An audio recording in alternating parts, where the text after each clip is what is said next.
तो चलिए दोस्तों, अब मैं आपको मिलाने वाला हूं एक ऐसे इंश्योरेंस एजेंट से जो कि इंश्योरेंस इंडस्ट्री में विराट कोहली की तरह इंश्योरेंस का काम कर रहे हैं। तो जैसे विराट कोहली क्रिकेट के ग्राउंड में चौके छक्के मारता है, ये इंश्योरेंस एडवाइजर इंश्योरेंस के बिजनेस में टीओटी और डबल टीओटी करते हैं। इनका नाम मिस्टर हरीश अरोड़ा जी है और पंजाब के लुधियाना शहर से ये अपने इंश्योरेंस एडवाइजरी की प्रैक्टिस करते हैं। वैसे तो पिछले साल एमडीआरटी की रैंकिंग में ये 20 लाख से भी ज्यादा इंश्योरेंस एजेंट में से करीबन इनकी 12वीं रैंकिंग थी। और इस साल जो है काउंटडाउन आगे पीछे हो रहा है, 86 की रैंकिंग पे ये चल रहे हैं, लेकिन दिसंबर तक इनकी रैंकिंग बहुत बढ़ जाती है। चलिए मिलते हैं मिस्टर हरीश अरोड़ा जी से और उनकी जिंदगी से, उनकी इस कामयाब जो जर्नी रही है बिजनेस की, उससे कुछ सीखने की कोशिश करते हैं। हरीश जी, मैं आपका बीआईटीवी में बहुत बहुत स्वागत करता हूँ। नमस्कार जी, नमस्कार। नमस्कार नमस्कार। सो हरीश चंद्रा जी, आपकी ये जो बिजनेस जर्नी चल रही है, ये लगातार जो है आप इसमें ग्रो करते जा रहे हैं, बहुत बढ़िया कर रहे हैं। तो आपकी जिंदगी से हम कुछ सीखना चाहते हैं हरीश जी। तो मैं आपसे ये प्रश्न करता हूं कि ये जो आपकी बिजनेस की अब तक की जो जर्नी रही है, उसमें से अगर आप हमारे साथ में कोई ऐसा एक्सपीरियंस शेयर करें, कोई घटना हुई हो, कोई इंसिडेंट हुआ हो, जो अगर आप हमारे साथ में शेयर करेंगे तो हमें उससे कुछ सीख मिल सकती है, ऐसा कोई एक्सपीरियंस हमारे साथ शेयर कीजिए। Over to you. मेरे को इस इंडस्ट्री में काम करते हुए 36 ईयर हो चुके हैं। इस इंडस्ट्री में तो ज्यादा टाइम हो गया, बट लाइफ इंश्योरेंस का काम करते हुए 36 ईयर हो गए हैं। जिन दिनों में हमने नया नया काम शुरू किया था, अभी काम शुरू किए हमें 4-5 साल ही हुए थे। तो उन दिनों में वैसे भी छोटे सम एश्योर्ड का युग चलता था। लोग 1 लाख 2 लाख रुपए की पॉलिसीज करवाते थे। तो आज वो टाइम नहीं है कि 1 लाख 2 लाख रुपए की पॉलिसी कोई इंपॉर्टेंस रखती है आपके। तो उसमें क्या था कि एक बार मैं अपना एक एक्सपीरियंस शेयर करता हूँ। मार्च का महीना था, मैं किसी की पॉलिसी करने के लिए गया।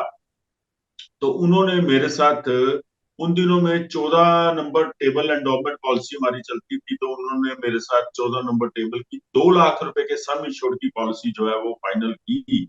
10,000 समथिंग जो है उसका प्रीमियम बना। तो उन्होंने जो है सारे पेपर जो थे साइन कर दिए। तो उन दिनों में इतना वो डॉक्यूमेंटेशन का झमेला नहीं होता था, केवाईसी नहीं होता था। तो उन्होंने जो है एज प्रूफ और फॉर्म, प्रपोजल फॉर्म मुझे साइन करके दे दिया, चेक बना के दे दिया। तो उसके बाद क्या हुआ कि फिर वो चाय वाय वाली फॉर्मेलिटी शुरू हो गई। इन द मीन टाइम क्या हुआ, हम ड्राइंग रूम में बैठे हुए थे। तो जो सर्विस डोर था घर के अंदर और ड्राइंग रूम के बीच में, उनकी वाइफ ने अपने हस्बैंड को इशारा करके अंदर बुलाया। जब अंदर बुलाया तो 1-2 मिनट के बाद उनके हस्बैंड वापस आए। उन्होंने कहा, जी हरीश जी ऐसे है, हमें इनकम टैक्स रिबेट का तो कोई चक्कर है नहीं, ठीक है। तो हमारी पॉलिसी भी जो है वो 100% श्योर है कि हम इस पॉलिसी को करेंगे करेंगे। आपको फॉर्म भी दे दिया, चेक भी दे दिया। तो अगर ये पॉलिसी आप हमारी 15 अप्रैल के आसपास कर दे तो बढ़िया रहेगा। मैंने उनसे पूछा भी ऐसा क्या हुआ जो सब कुछ होने के बाद आप अंदर गए, भाभी जी ने बुलाया, आप अंदर गए, उसके बाद आपने अपना जो है थोड़ा प्लान चेंज कर लिया। कहते जी ऐसे है, गर्मियां आ रही हैं आगे, तो मेरी वाइफ कहती है कि हमें फ्रिज लेना है, तो पॉलिसी आप 1 महीना ले, ठीक है। तो मुझे भी लगा भी मेरे को भी कोई इतनी अर्जेंसी नहीं है, चलो इस महीने नहीं हुआ तो अगले महीने हो जाएगा। तो मैंने भी जो है उनको हाँ कर। तो उन दिनों में कोई मोबाइल वगैरह का भी कोई ट्रेंड नहीं था। तो जब 15 अप्रैल आई, 15 अप्रैल को मैंने जो है उनको फोन किया लैंडलाइन।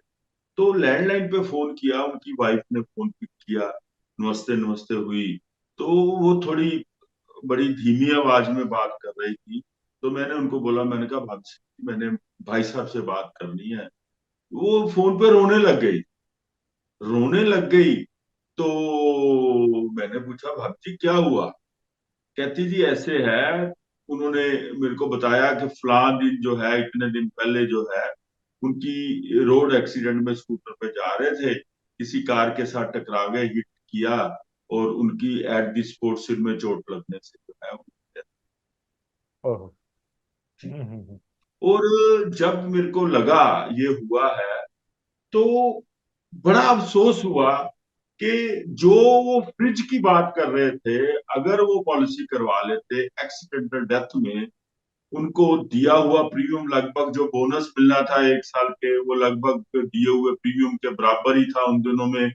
और इसके अलावा 2 लाख रुपया सम इंश्योर्ड, 2 लाख एक्सीडेंटल, तो वो लगभग उनको 4 लाख रुपए उसमें मिलने वाले। तो अगर मैं बात करूं भी, वो जो फ्रिज है, वो जो भी उसकी एक्चुअल प्राइस रही होगी, वो उसकी एक्चुअल प्राइस नहीं थी। एक्चुअल प्राइस क्या थी उनका? 4 लाख रुपया। जो देखो, डेथ जो होनी थी, वो जिस तरह से लिखी थी वो सर्टन थी, वो होनी होनी है।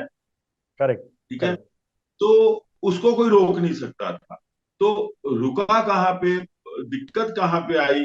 दिक्कत यहाँ पे आई कि उन्होंने फ्रिज लेना पहले डिसाइड कर लिया, और पॉलिसी करवानी बाद में डिसाइड की। अ, भले ही उन्होंने फ्रिज ले लिया होगा या नहीं ले लिया होगा, आई कांट से, बट कहने का अभिप्राय ये है कि इंश्योरेंस जो है, वो मैं पंजाबी में लोगों को अक्सर बोलता हूँ, जदे या कदे। अगर हो गई तो हो गई, नहीं हुई तो नहीं हुई। ये एक ऐसी घटना है जो मैंने बहुत लोगों को सुनाई भी है, अपने क्लाइंट्स को जो इंश्योरेंस को प्रलोंग करते हैं। आई थिंक ये एक बहुत बड़ा मैसेज भी है और बहुत बड़ा लेसन। नहीं, बहुत बड़ी सीख है उन सभी इंश्योरेंस एडवाइजर्स के लिए जो इंश्योरेंस का बिजनेस करते हैं, और कभी उनके सामने ऐसे ऐसा कोई प्रश्न आ जाए, कभी उनके सामने ऐसी कस्टमर का ऐसा ऑब्जेक्शन आ जाए, तो उनके लिए तो ये बहुत ही स्ट्रांग जो है, ये ऑब्जेक्शन हैंडलिंग के लिए ये स्टोरी हो गई। और वो सभी लोग जो कि इंश्योरेंस करवाते हैं, मैं एंड कस्टमर की बात कर रहा हूं, अगर उनके मन में ऐसा ख्याल आ जाए, तो आपकी ये स्टोरी जो है उन्हें फ्रिज लेने से तो रोक देगी। बहुत ही अच्छी स्टोरी जो है, ये हम सबके काम की ये है। एक्चुअल बहुत बढ़िया। एक्चुअल में ये घटना है जी, ये एक्चुअल घटना। कहानी नहीं है, ये एक्चुअल करेक्ट में करेक्ट, एक्चुअल घटना है। मतलब एक्चुअल। प्रैक्टिकल एक्सपीरियंस हुआ हुआ है ये सब चीजों का। करेक्ट करेक्ट करेक्ट मैं करेक्ट। आपके साथ एक्चुअल की जो हकीकत की हम्म। घटना है वो बता रहा करेक्ट हूँ। Correct correct correct. तो ये तो रही एक बात, हरीश जी आपका एक एक्सपीरियंस, बहुत ही स्ट्रांग एक्सपीरियंस आपने शेयर किया। हरीश जी, ऐसे ही लर्निंग को लेकर बीआईटीवी ने national mega mind show organise किया है, जो कि अप्रैल महीने की 25, 26, 27 3 दिन का प्रोग्राम लर्निंग शो होने वाला है हैदराबाद के रामोजी फिल्म सिटी में, जिसमें कि आप भी आ रहे हैं। तो हरीश जी, मैं आपने आपसे पूछना चाहता हूं कि बहुत सारे इंश्योरेंस एडवाइजर इस एपिसोड को देख रहे हैं, आप उन्हें क्या मैसेज देना चाहते हो कि क्यों उन्हें नेशनल मेगा माइंड शो में आना चाहिए? किस प्रकार का उनका प्रॉब्लम जो है वो इस नेशनल मेगा माइंड शो में आने से दूर होगा, या किस प्रकार का बेनिफिट उन्हें नेशनल मेगा माइंड शो से मिल सकता है? थोड़े से आपके विचार मैं जानना चाहता हूं आपसे। मैं इतना ही कहना चाहूंगा जो कि मैं अक्सर कहता हूँ, हो सकता है मेरी किसी बात में ये बात पहले भी किसी ने सुनी होगी। मैं ये मान के चलता हूँ, जो जिस तरह से पेंसिल घिसती है उसको शार्पनर में डाल के शार्प करते हैं, उसी तरह से हमारा ब्रेन भी, जो ट्रेनिंग है वो एक शार्पनर का काम करती है। और इसमें सबसे बड़ी बात यह है, जितने भी लोगों को हम मिलते हैं, जो ट्रेनर होते हैं, मोटिवेटर होते हैं, हमारे क्लीग्स होते हैं, उन सबको मिलने के बाद आपको कुछ ना कुछ नया सुनने में, देखने में, समझने में आता है। हर मोटिवेटर का जो है अपना एक अलग अंदाज है। वो अपने अंदाज से अपनी बात को आपके आगे रखता है, और उसकी बात रखने के अंदाज से उसकी बात समझ में आती है। ठीक है। जहां तक इस प्रोग्राम में आने की बात है, लास्ट ईयर भी मैं मेगा माइंड शो में आया था, हालांकि ये 3 दिन का शो था। मेरे बेटे की शादी की वजह से पहला दिन मैं मिस कर गया, मैं दूसरे दिन मैंने ज्वाइन किया था। बट 2 दिन जो मैंने आप लोगों के साथ, या जो भी लोग वहां आए हुए थे, मैंने बहुत कुछ सीखा और बहुत एंजॉय। और इसके अलावा सबसे बड़ी बात यह है कि इस प्लेटफॉर्म पे जितने भी लोग आते हैं, सारे हाई प्रोफाइल लोग होते हैं। उनसे सीखने को बहुत कुछ मिलता है। और ये पता चलता है कि हम किस लेवल पे काम कर, हम अपनी दुनिया में जी रहे हैं या वाकई इस दुनिया में से बाहर भी कुछ है। मैं एक छोटी सी 1-1.5 मिनट की एक स्टोरी शेयर करके ये चीज बताना चाहूंगा। एक मेंढक कुएं में रहता था। वो किसी की बाल्टी में, पानी की बाल्टी में कुएं से बाहर निकल आया। उन्होंने उसको पकड़ के जो है रोड पे फेंक, जब फेंक दिया, उस गांव में एक तालाब था जहां पे गायें भैंसे पानी पीने के लिए, नहाने के लिए जाती हैं। वो मेंढक जो है, वो मेंढक उस उसमें चला गया, जिसको पंजाबी में तो टोबा बोलते हैं, अदरवाइज हम उसको तालाब बोलते हैं। तो वो उस तालाब में चला गया। जब वो उस तालाब में गया तो उसने कहा, यार यहाँ तो नजारा ही बहुत है, कि मैं कहाँ फंसा हुआ था। तो फिर कुछ ऐसा सिस्टम बना, किसी तरह से वो एक दरिया में पहुंचा। जब दरिया में पहुंचा तो वो कंपेयर करने लगा उस तालाब के साथ। यार तालाब में मैं कहाँ फंसा हुआ था, यहाँ तो बात ही कुछ और है। तो वो जो दरिया था, वो आगे जाके किसी समंदर में मिलता। जैसे जैसे पानी आगे बढ़ता गया, कुछ दिनों के बाद वो समंदर में चला गया। जब वो समंदर में गया तो उसने क्या देखा कि भाई पहले मैं कुएं में था, फिर तालाब में, फिर दरिया में, अब मैं समुद्र में पहुंचा हूं। तो वो कंपैरिजन करने लगा कि भाई जब मैं कुएं में था तो मेरी दुनिया एक कुएं की चार दीवारी में थी, तालाब में, फिर दरिया में, समुंदर में जाकर के तो यहाँ इसकी कोई किनारा ही नहीं है, कोई डेप्थ नहीं मेजर जा सकती। कि मैं तो अब सही जगह पे पहुंचा। जो इस तरह के शो होते हैं ना जी, जो भी इस तरह के इवेंट होते हैं, इन इवेंट को मैं समंदर के जैसा मानता हूँ।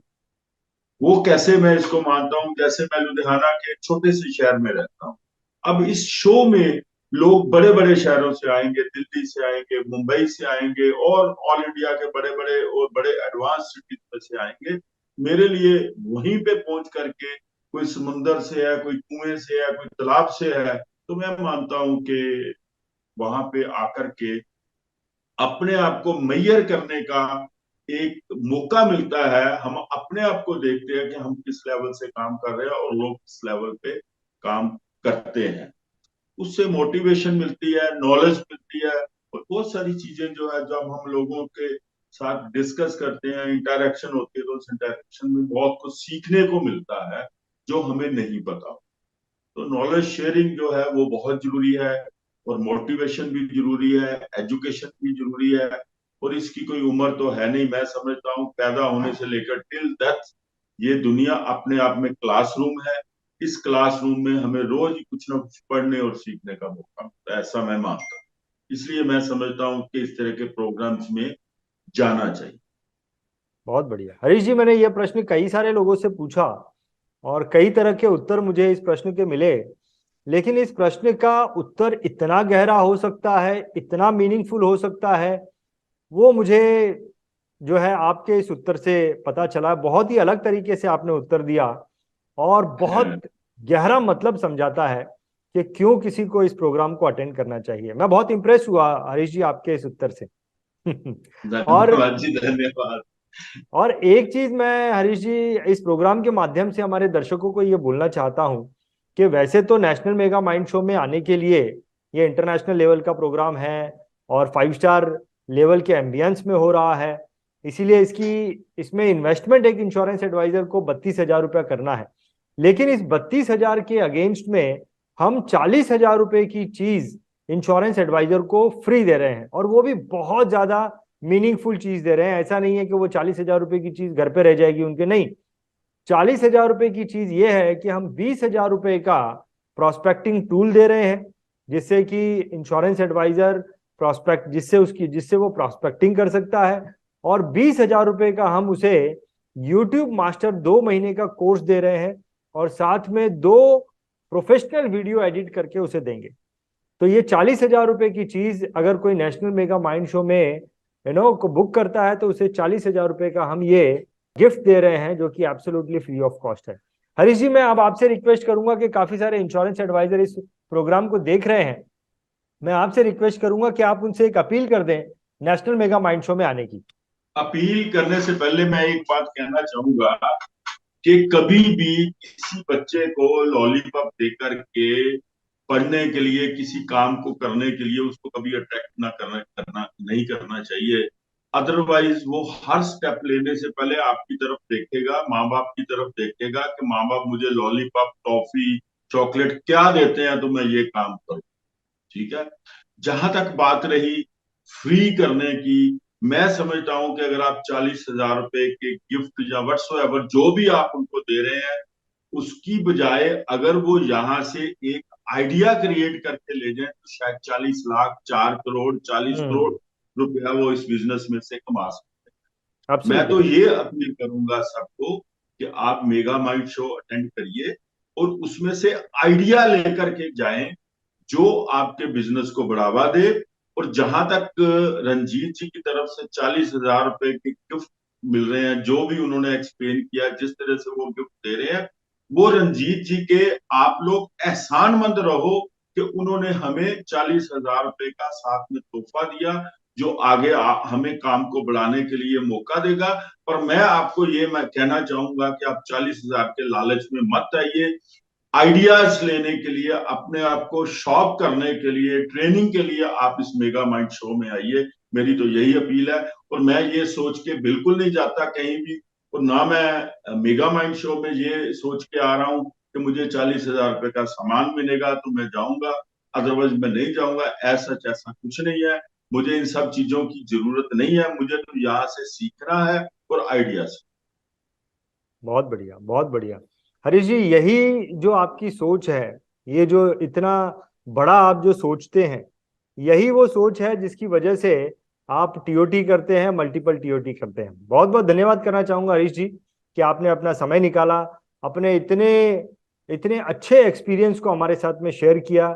डेफिनेटली ये वीडियो की मदद से, इस एपिसोड की मदद से बहुत सारे इंश्योरेंस एडवाइजर को बहुत बड़ी सीख मिलने वाली है। बहुत बहुत धन्यवाद हरीश जी। धन्यवाद, धन्यवाद। Thank you very much.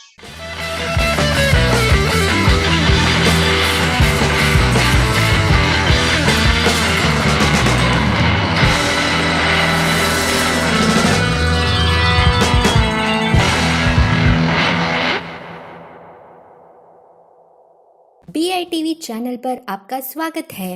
BITV YouTube channel पर सब्सक्राइब करिए, बेल आइकन दबाएं।